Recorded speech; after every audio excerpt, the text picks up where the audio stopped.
Hi friends, Adarsh here. So now we're gonna see how we can use Hibernate to fetch the data from MySQL environment to uh, to do the authentication inside the Spring Security environment, which is integrated on the SpringBoot application. So this is what the concept is now. So I have already done the POC and the sample code is ready. So we're gonna have a look into that. So starting from the pom.xml.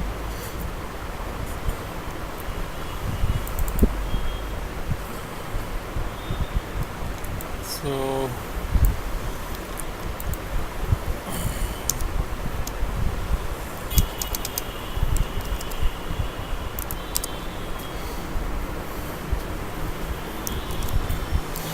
all these are the regular stuff: group ID, artifact ID version. This is a parent dependency for the Spring Boot application starter. I'm using 1.3.1 release.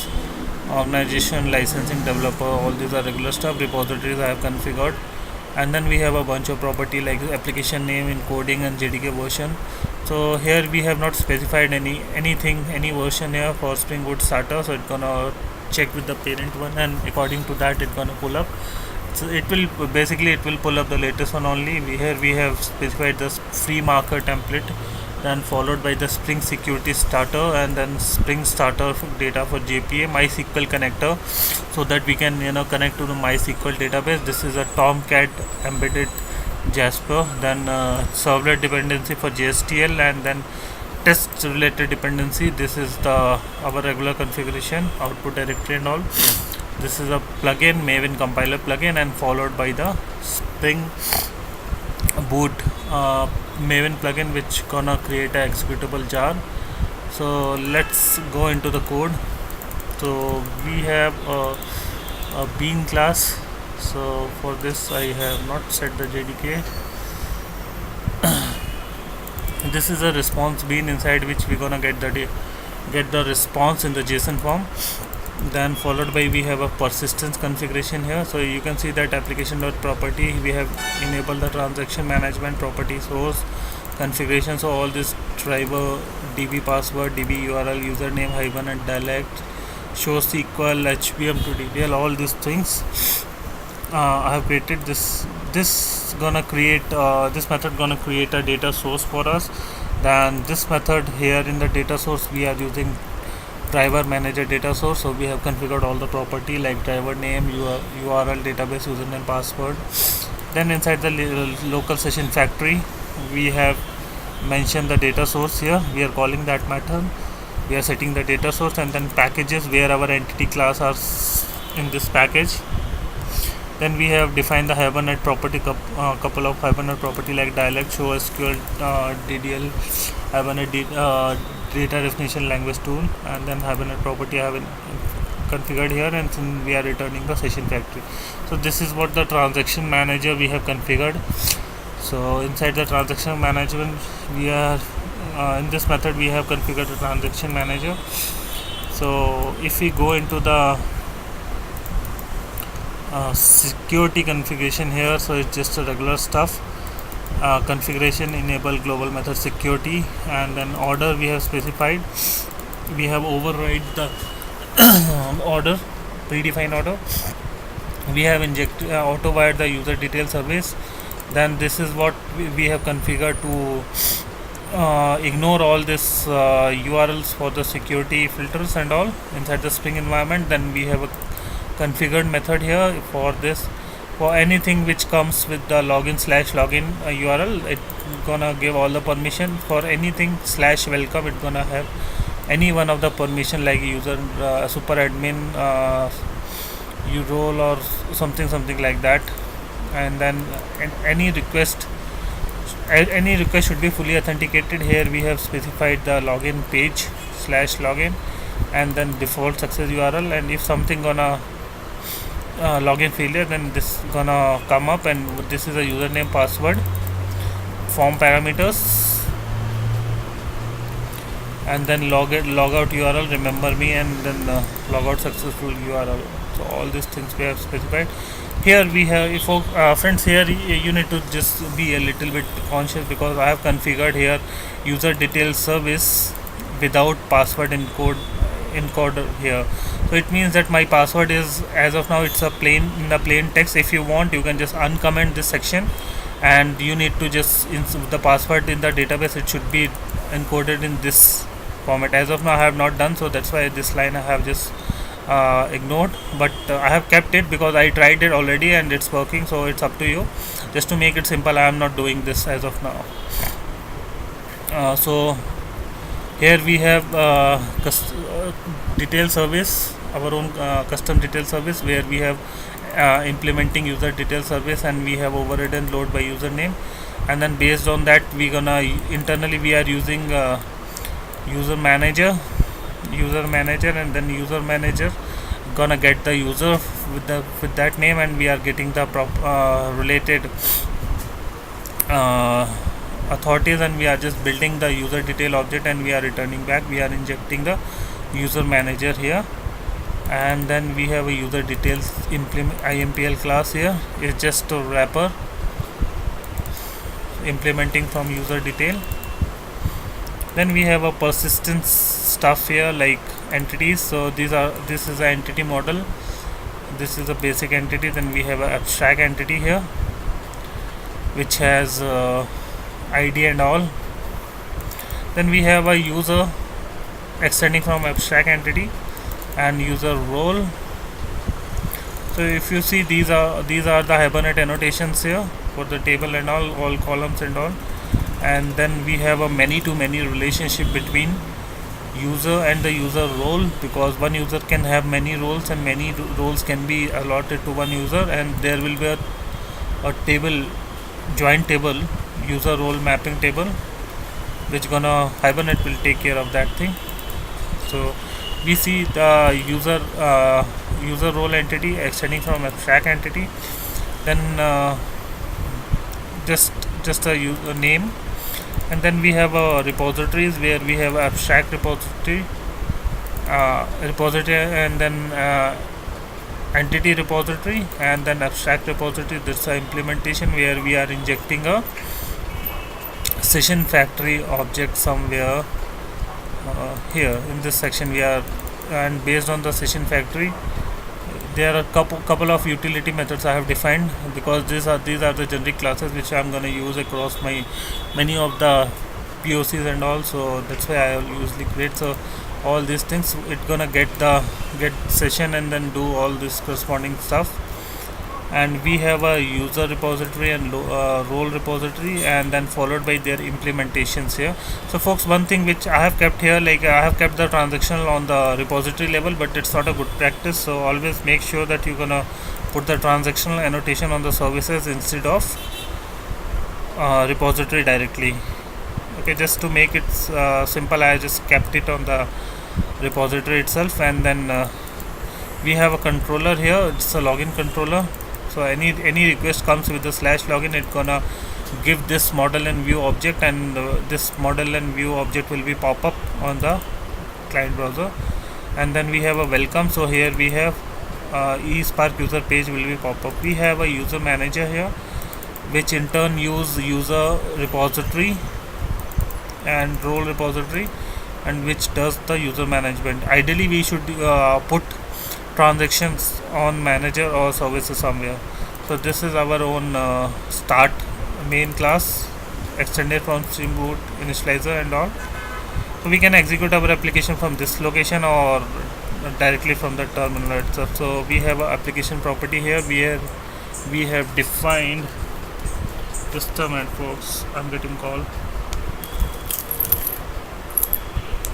So here we have defined some of the stuff, like so context path, I have commented that thing, you can specify that thing. Server port I have specified, then view prefix and all suffix.jsp, then application messages, then database related, like this is our driver, this is a URL and the username, password, and then some Hibernate properties, and these are the log level configurations. So folks, first of all what we gonna do is we gonna create a database. So for that I need MySQL.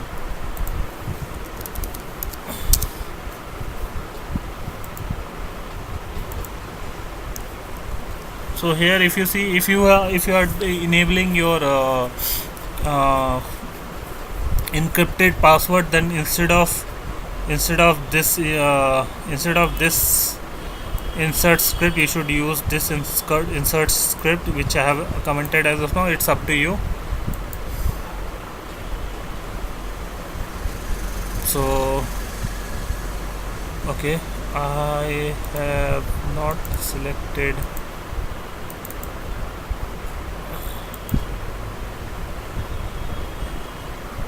Okay, because I don't have user and all these tables as of now.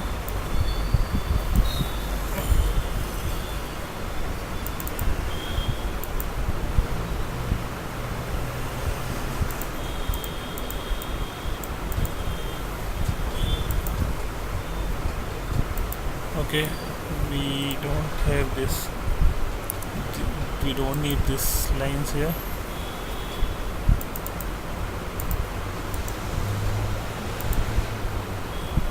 What it says, no database is selected, but I have used. Okay, I know why it's saying, because we need to say ESpark dot this line. If we keep this line, this gonna always refer to this database, and we are on the safe side always.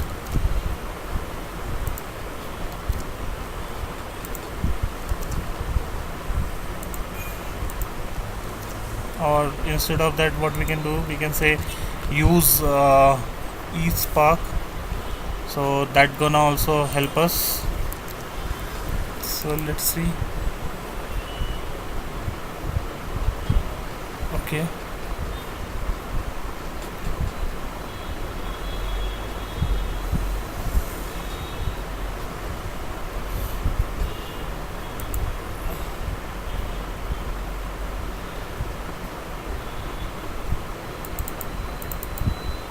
so what I'm gonna do, I'm getting error in this last where we need to do mapping. So I'll just copy this and just,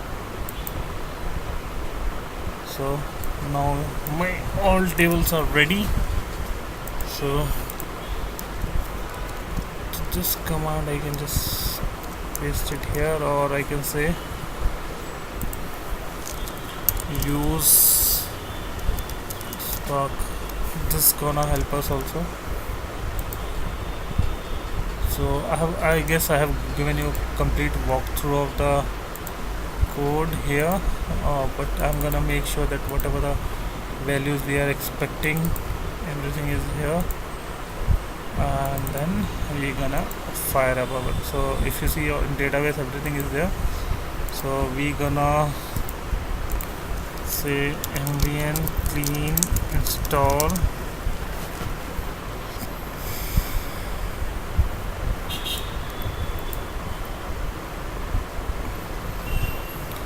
So I guess build failure, I need to see why the build failure is this compilation source. I'm just pausing this video and then so let's check. So this is a problem why I was getting the error. Well, compilation, so let's compile it. So when going through the code, I just by mistake I pressed that slash, and because of that code was not compiling, it's complaining. So now syntax thing is fixed. So mvn SpringBoot run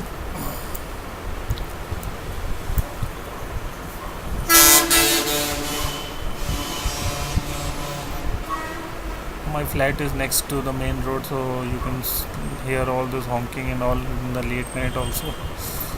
So here we can see that the logs, everything, Hibernate environment, SpringBoot and security environment, everything is. So here we can see that Tomcat is up on port number 8080. Just to debug the log, I'll show you some of the things in the log, like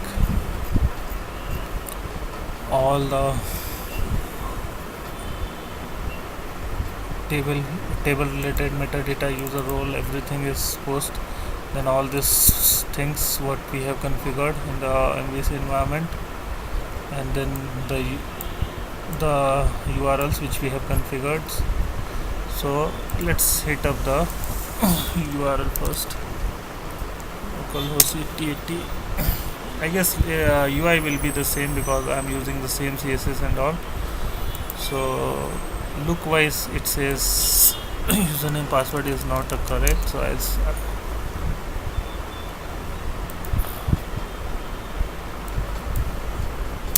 actually I need to clean up.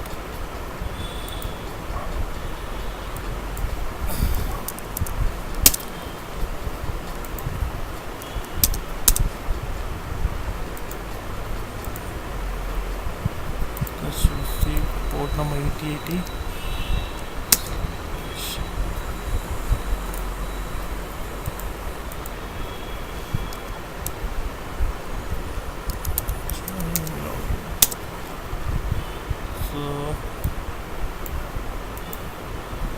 So it says username and password is invalid. Let's see what username and password I have given in the database script. So username is Adarsh and Adarsh. So I need to ESpark. So see, this is a message which logged in into this time. This is what I'm getting from the server. If I say log out, so I'm getting you have been logged out for no system. So again I'm gonna show you. So suppose I'm giving a wrong password, so I'm gonna get this message. Okay, so folks, that's how we can just use the Hibernate inside the SpringBoot for doing the authentication in the Spring security environment. So that's how we can do. Till then, bye, take care.